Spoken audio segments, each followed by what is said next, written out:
Ben ritrovate e ben ritrovati a questa quinta puntata. Oggi parleremo di registri e utilizzeremo dei termini molto spinosi come falsetto, petto, testa. Perché questi termini sono così spinosi? Perché, a parer mio,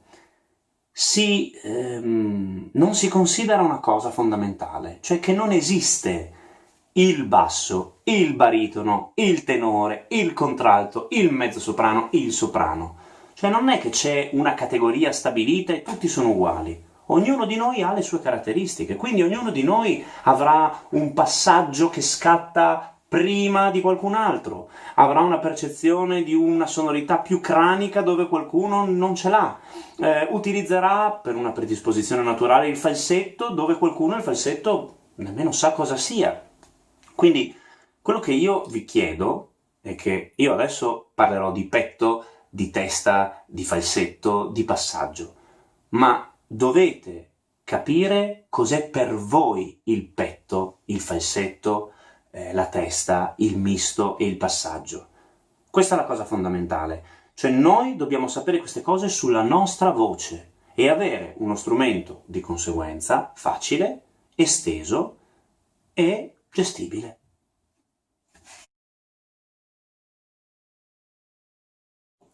La voce di petto.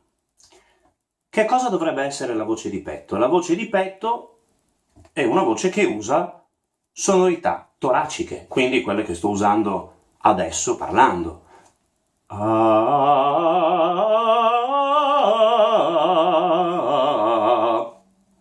Sonorità di petto, d'accordo? Però io vi posso dire che già quando ho fatto ho già sentito una predilizione di una zona più alta dei miei risuonatori, sempre non staccando niente dalla mia zona toracica da cui sono partito. Come la stessa cosa io potrei sentirla se faccio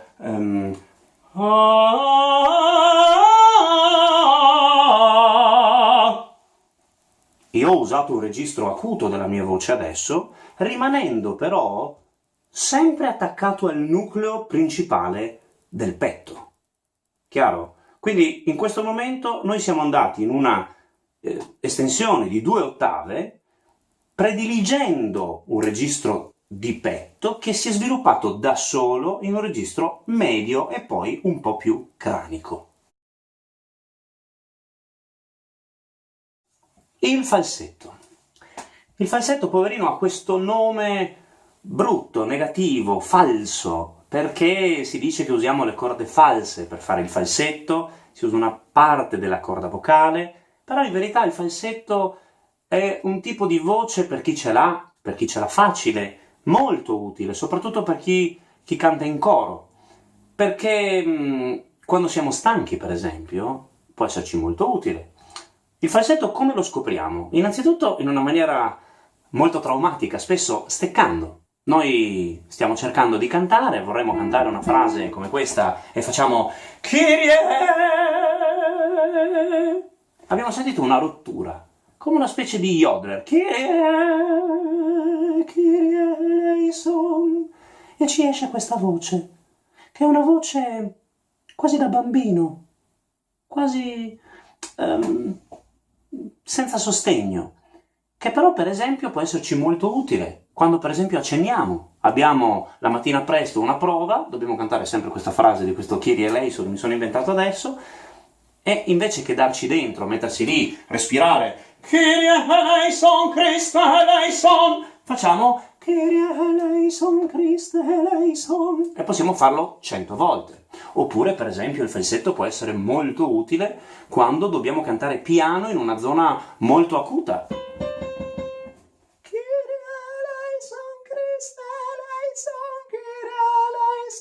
E il direttore ci dice più piano.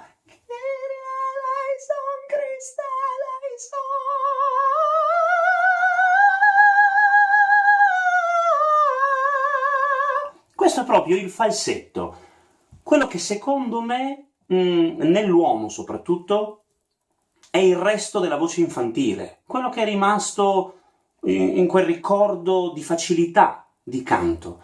Ed è una voce che comunque non è da disprezzare, può essere molto utile e soprattutto può essere molto utile per capire una cosa che chiameremo voce di testa o, come lo chiamavano in tempi passati, il falsettone rinforzato.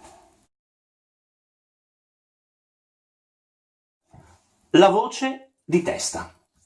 La voce di testa è l'amplificazione del falsetto ed è molto utile in un repertorio cameristico, barocco, in certe opere di Mozart, dove insomma bisogna cantare, ma non si può continuamente utilizzare un registro di petto che stancherebbe chi canta e darebbe un risultato troppo fisico e troppo faticoso. Come si fa a scoprire la voce di testa? Proviamo, come abbiamo fatto prima, a parlare in falsetto. Parliamo con questa voce quasi da bambino, un colore con molta aria dentro, in cui la corda vocale non ha molto presa, e cerchiamo di immaginare di avere presa in questa posizione. Non in questa, che è petto, nemmeno in questa che è falsetto.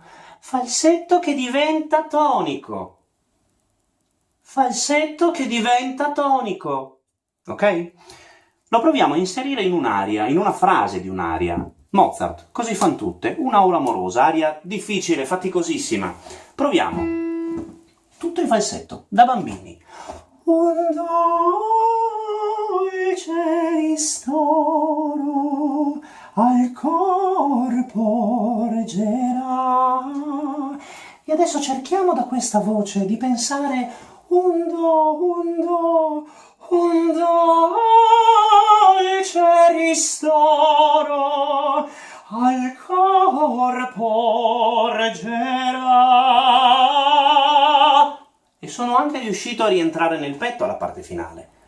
Ma che cosa ho fatto? Ho potenziato il falsetto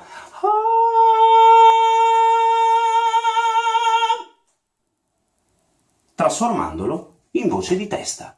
La grande differenza è che il falsetto è un suono con aria ed è un suono con una corda molto poco, con poco grip. Nel momento in cui noi togliamo l'aria, chiudiamo la corda, improvvisamente il suono